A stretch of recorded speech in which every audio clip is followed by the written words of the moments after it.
علامہ Iqbal politics میں بھی interest لیا کرتے تھے۔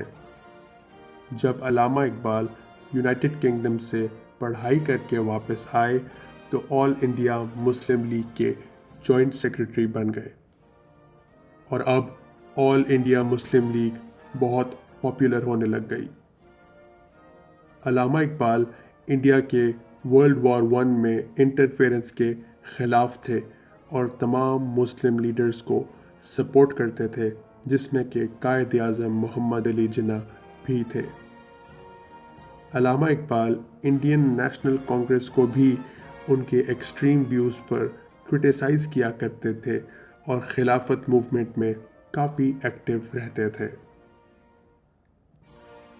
انہوں نے 1926 میں دوستوں اور سپورٹرز کے کہنے پر پنجاب لیجسلیٹو اسمبلی کی سیٹ کے لیے الیکشنز میں حصہ لیا، اور انہوں نے اپنے مخالف کو تقریباً 3200 ووٹ سے ہرا دیا۔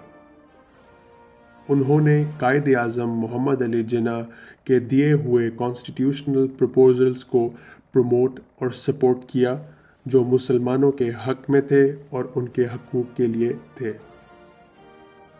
علامہ اقبال کانگریس سے نظریے اور آئیڈیالوجی کا اختلاف تو رکھتے ہی تھے، لیکن ان کو آہستہ آہستہ یہ یقین آ گیا تھا کہ مسلم لیگ کے بھی کچھ ساتھی ایسے ہیں جو ان کی سوچ کے ساتھ چلنے والے نہیں ہیں۔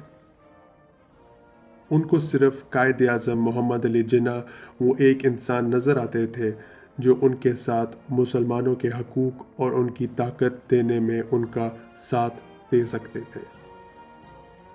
علامہ اقبال اور قائد اعظم محمد علی جناح کی آپس کی کمیونیکیشن اور تعلقات اچھے بن گئے، اور اس طرح ان کی بات چیت شروع ہوئی۔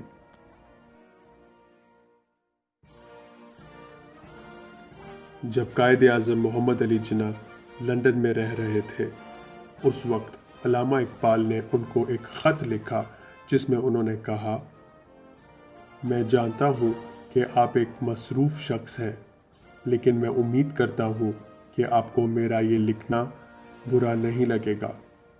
جیسے کہ آپ آج کے وقت انڈیا میں اکیلے مسلمان ہیں جن کی طرف مسلمان برادری دیکھنے کا حق حاصل رکھتی ہے کہ وہ رہنمائی حاصل کریں اور محفوظ رہیں اس طوفان سے جو کہ نارتھ ویسٹ انڈیا اور شاید پورے انڈیا میں آ رہا ہے۔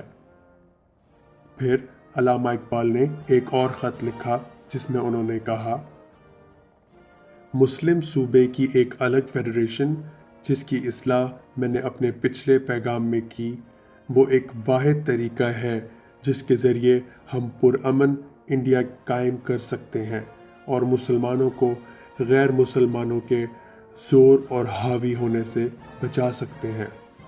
نارتھ ویسٹ انڈیا اور بنگال کے مسلمانوں کو بھی ایک الگ قوم کی طرح جن کو رائٹ ٹو سیلف ڈٹرمنیشن یعنی اپنی مرضی سے چلانے کا حق ہوتا ہے ویسے ہونا چاہیے، بالکل ویسے جیسے باقی قومیں انڈیا کے اندر اور باہر چلتی ہیں۔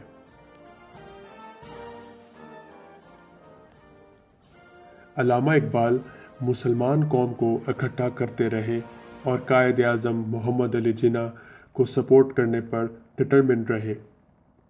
علامہ اقبال نے مسلمانوں کے سیاسی فیوچر کے بارے میں بات کرتے ہوئے کہا، اب ایک ہی راستہ بچا ہے، مسلمانوں کو قائد اعظم محمد علی جناح کے ہاتھ مضبوط کرنے چاہیے۔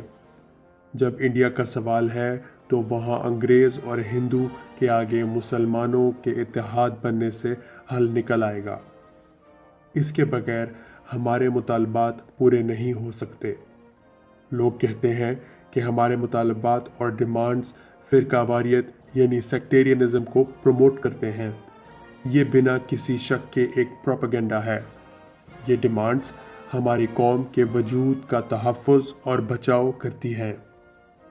یہ مسلمانوں کا اتحاد مسلم لیگ کی لیڈرشپ میں بن سکتا ہے، اور اس مسلم لیگ کی کامیابی صرف قائد اعظم محمد علی جناح کی وجہ سے ہو سکتی ہے۔